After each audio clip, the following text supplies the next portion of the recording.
কয়দিন আগে একটা ছোট্ট ভিডিও ক্লিপ দেখলাম। একজন বলল আমাদের বাংলাদেশটা একটা নোংরা দেশ। তো আমার কথা হচ্ছে,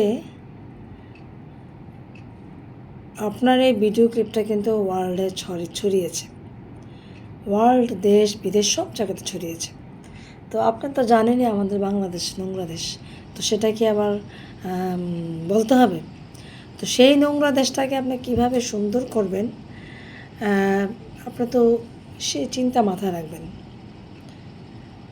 মানে নোংরাটাকে অ্যাভয়েড করে কিভাবে সেটাকে আরও সুন্দর করা যায়, কোন কোন খাতে কোন কোন জায়গায় কাজ করলে দেশটা সুন্দর হবে, পর্যটন আরও বাড়বে, আপনি তো সেই চিন্তা করবেন। আপনার কি প্রয়োজন আছে নাকি যে বলা উচিত যে বাংলাদেশ একটা নোংরা দেশ? হ্যাঁ, আপনি একটা শিক্ষিত মানুষ হয়ে একটা চেয়ারে বসে আপনি এই কথাটা কী করে বলতে পারলেন যে বাংলাদেশ একটা নোংরা দেশ? তো এই নোংরা দেশে তো আপনি নিজেও বসবাস করছেন। তো আসলে আমরা অনেক সময় কথা বলতে সময় না, আমাদের অনেকেরই মনে হয় হিতের জ্ঞান থাকে না আমরা কোথায় কি বলছি।